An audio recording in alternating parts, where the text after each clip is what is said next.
Starfield is an overrated piece of shiza. Review and impression. Oh no! Grab your pitch and frogs, guys. We going up in this, okay? Apparently, we've had so many good reviews. Most of you already seen it. There are a lot of people that played this game early. Some even went on 70 hours. A lot of people went on 100 hours. And generally speaking, the reviews are very, very good. Yeah, there's surely gonna be one or two things that they did not like. Maybe a little bit more than that. There's probably some things that you saw in the reviews that you're also not liking, which is perfectly fine, right? But at the end of the day, you know what I mean, right? We want to know if this game is genuinely good or not. We do not want any ponyism. We do not want any botism. We just want an actual review, and surely some people are not gonna like it, which is fine. But today, ladies and gentlemen, we're gonna be checking out either you want to call it Toxic Gamer review or Stud of an Athlete. You be the judge.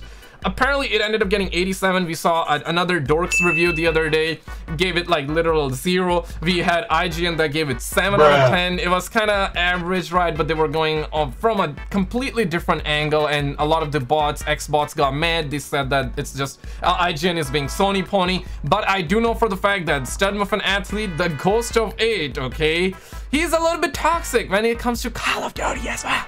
And now he's rating Starfield.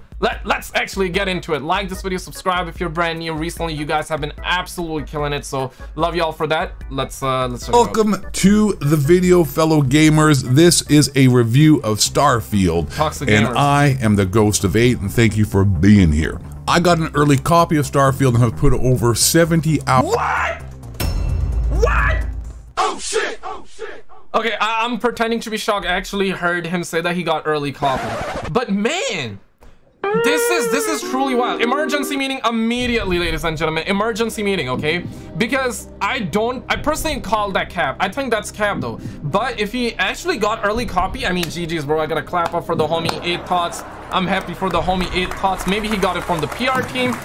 But if you're someone, right, that is looking to get copies early, I know there's a way. I might actually tell you, you know what? Keymailer. That's the word. Keymailer.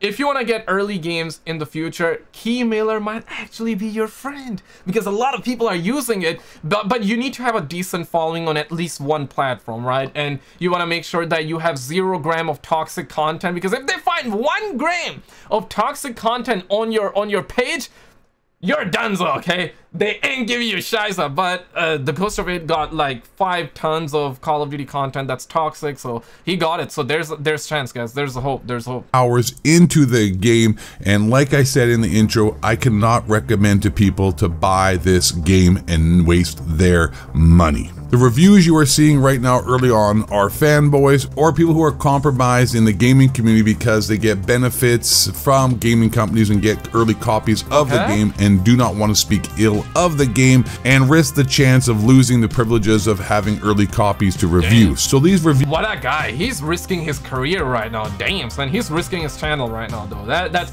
I appreciate that. I appreciate the honesty, you know what I'm saying? Like, there's not many people that are honest, okay? A lot of people getting that ponyism, botism, and they want to have that good relationship with the publisher. So next time, you know, when they got that game coming out, next time when Elder Scrolls 6 comes out, they want that early access. I get that. I mean, that part is facts, but let's continue. Views you are seeing that are really positive are conflict of interest and obviously bias. Now, why you shouldn't buy this game and why it's a piece of shit? Well, it's not a piece of shit, but it's definitely about a 6 out of 10, which should make it actually not a very good game considering the hype and how much energy is behind it. And honestly, I don't know what happened to Bethesda or who's working there now, because they are— okay, boys, we need to emergency meeting immediately, okay? Do you think he's a toxic gamer or or defeated gamer or Stud of an Athlete? Stud of an Athlete. I want to know your take on it. 6 out of 10. And this is what I said in my IGN review. You can check it out on the channel as well, right? In that IGN review, the guy gave it 7 out of 10. And I was like, yeah, 7 out of 10, that's fair, right? Because not every game is going to be 10 out of 10. Not every game needs to be 10 out of 10. And I'm going to be putting in Spiderman 2 in it because I know suckers always— I've been reading so many comments. If you say one thing bad about Starfield, they will bring in Spiderman 2. And if suckers bring in Spiderman 2, they're going to bring in Starfield. So it's like back and forth. So it just does not stop. But here's the thing, man. Masterpieces are good when it happens, but you know, Starfield is gonna turn out to be a masterpiece for some people, subjectively, but objectively, it seems like that it is not, and it's fine. Not every game needs to be a masterpiece. It just needs to be complete, fun, and that's pretty much it. A game just needs to be fun, right? And it doesn't have microtransactions. That's pretty good, man. That's what we love to hear. That's what we love to see. Or not see the microtransactions. But I just want to know, can you actually go to the sun, though? Bruh. You know, like, nobody actually talked about it. Can you go to the sun? Maybe we cannot go to the sun.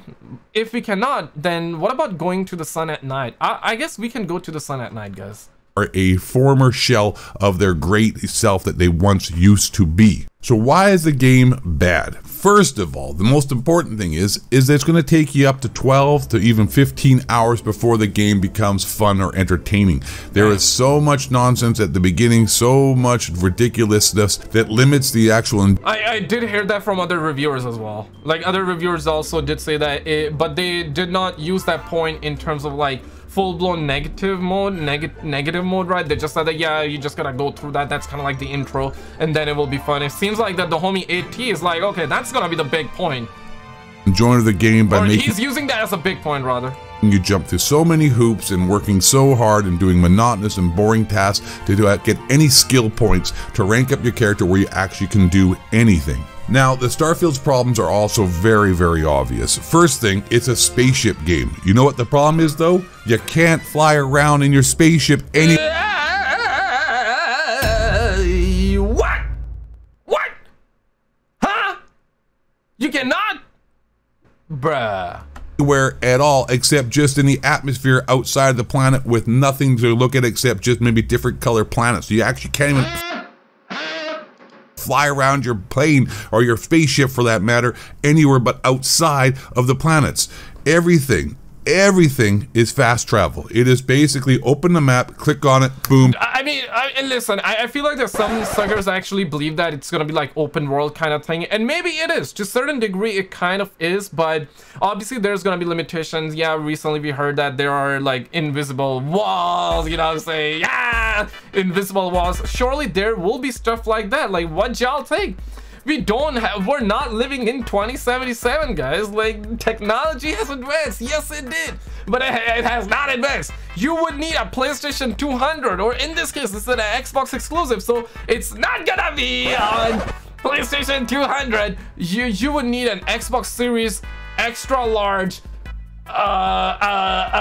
X, you know, X times 10, let's just say. Bruh. I'm not sure what they're gonna call a new Xbox in the year 2077, right? But you would need that.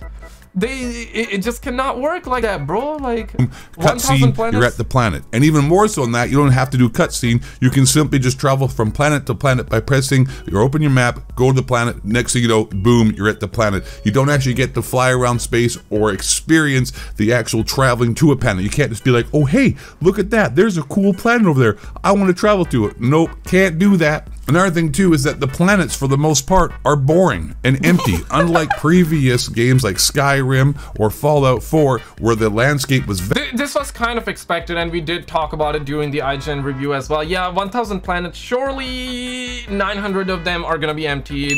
This is what they officially said. 100 has life on it, 900 got no life on it, so it's basically, there will be no burnout on 900 of the planets. You know? Like, what are you expecting? It's basically like the real life version, right? Unless NASA is capping to us. They are probably capping to us, let's be real, right? The aliens are here. Lock yourselves in the basement. You can actually go to the sun at night, ladies and gentlemen. At night you can go to the sun, but NASA don't want you to know the truth. But no, I'm joking around. But here's the thing, in reality, most of the planets are empty, so this is how they're working with it. They're saying 1,000 planets, right? It sounds big on paper, but generally speaking, and the game is massive, don't get me wrong, but they're not gonna be able to get like 1,000 planets A to A, and they're probably not gonna be able to, and all of the 1,000 planets that we have, they're probably not equivalent to the real life square feet of over Earth, okay? Like, it's just simple as that. You just cannot put that. Otherwise the game would be 2 billion gigabytes, dog. Like, it just doesn't work like that. Vast, but there was a lot of stuff in it, a lot of things happening, and a lot of things to do and keep yourself entertained. On these planets, there's nothing. As soon as you leave the outpost or the town or the city, there's nothing out there. It is empty, it's a wasteland, and you're just wasting your time, and there's nothing to see, nothing to explore. You just simply go to the planet, you go to the town, and there's no actual exploration or any kind of atmosphere. I feel like that they need to have exclusive or unique resources. They gotta have like at least a unique gimmick for every planet, just like one gimmick that makes it very, very special. I'm sure they're probably gonna be, and it's still early, but the guy, he played for hours, I believe 70 hours he put or something. Of the actual planets other than just going straight to the town and your quest. And it really doesn't make it a lot of fun. Another big problem with this game is the gunplay. The gunplay sucks. The gunplay is really just... Okay, you know what? On this gunplay thing, I'm not sure whether we should like give this brother a pass, whether we should believe him or not. But here's the thing, my boy's past is Call of Duty, you know what I'm saying? He has played a lot of Call of Duty in the past, so you know what I mean, right? So if you love Call of Duty, then you're like, okay, I like Call of Duty's gunplay, and this sucker is saying that this game's gunplay is poo-poo, it's bad. So you're probably gonna be like, oh shit, that means that gunplay is trash in this game. But if you hate Call of Duty, and if you hate Call of Duty gunplay, and if you hear him say that Starfield gunplay is trash, then you're like, bro, you're the problem. You're a toxic gamer. You know what I mean? So it's all subjective, but because I did hear other gamers, toxic gamers maybe, paid gamers maybe, Sony Pony or Xbot maybe, they say that the gunplay is good. That's what they said. Obviously, I have not played. I'm trying to learn and grow and make sure I know everything before I purchase the game. You know what I mean? Unmemorable, and like the Fallout 4 we had of VATS, the gunplay is nowhere near that in any way whatsoever. It's even worse than the combat in Skyrim. Another issue is the lack of customization. There is no customization. You can make your spaceship a little bit better, but as far as customizing your characters and customizing actual aspects of you, it's really, really limited. But I still can't. But okay, here's the thing though. I feel like that I might be the only gamer that does not really care about the character customization that much. Bruh. But I totally understand. There are a lot of people that wanna, you know, make sure that they got the BBC. They wanna make sure they got the BWC when they're customizing their character. Bruh. Yeah, you know what I mean? They're making sure, okay, that they want to put priority where it matters most. I understand, I totally get it, but for me personally, you know, when Cyberpunk rolled around, that was my first RPG game. Bad example, I get it. At least, you know, when Cyberpunk came out, in the beginning, Cyberpunk, I wish it was another RPG, maybe Skyrim, because a lot of people view Skyrim as the goatie of the RPG. Before one of you said that, wrong, Skyrim is the worst, because I certainly have seen those comments as well. It's all subjective, I get it, but you know what I mean, right? But man, I personally am fine without character customization, but it's an RPG game, so character customization is kind of like a must-have.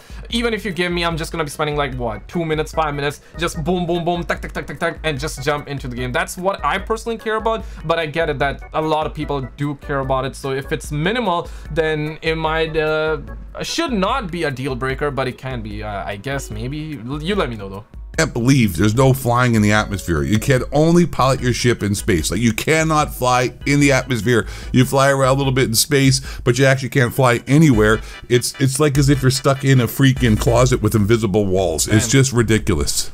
I feel like that if instead of having 1,000 planets, if they just focus on 100 planets and, you know what, have life on 30 or 40 of those planets, and the rest of them you got unique gimmick, you got unique resources, it would have been much better. They could have been you know, use all of their ideas. They could have just compressed their 1,000 planet ideas to 100 planet ideas, and it would have been just way infinitely much better in my honest opinion, though. Well as the combat and the stiffness. If you're somebody that's liking the idea of 1,000 planets, that's fine though. But what I'm trying to say here is that if they compress those 1,000 planets into 100 planets, the content would have been the same. You know, we would have had like bigger maps in this case, right? Not bigger planets. It looks big, but the map size or the playable areas are small, right? So they could have made it way bigger, and we could have had a lot more. So in the end, I'm not saying reduction of content. I'm not talking about that. I'm just saying they could have just on paper, instead of having 1000, make it 100, but the content value is the same, maybe even better.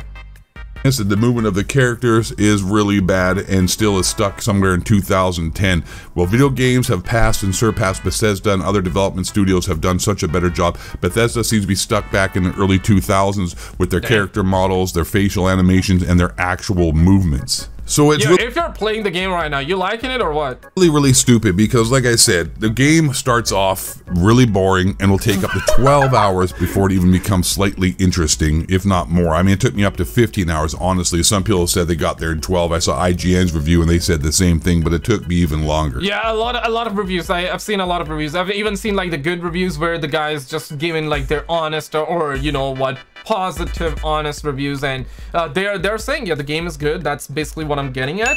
It's not a masterpiece, and it's fine. It doesn't need to be a masterpiece, but majority are saying that, yeah, man, in the beginning it's gonna be quite boring though, but then it gets better. This is that IGN review. You wanna see what IGN said? They got Xbox and Sony pony, man. Click on this video on the screen and I will see you there. That was the original review that we did.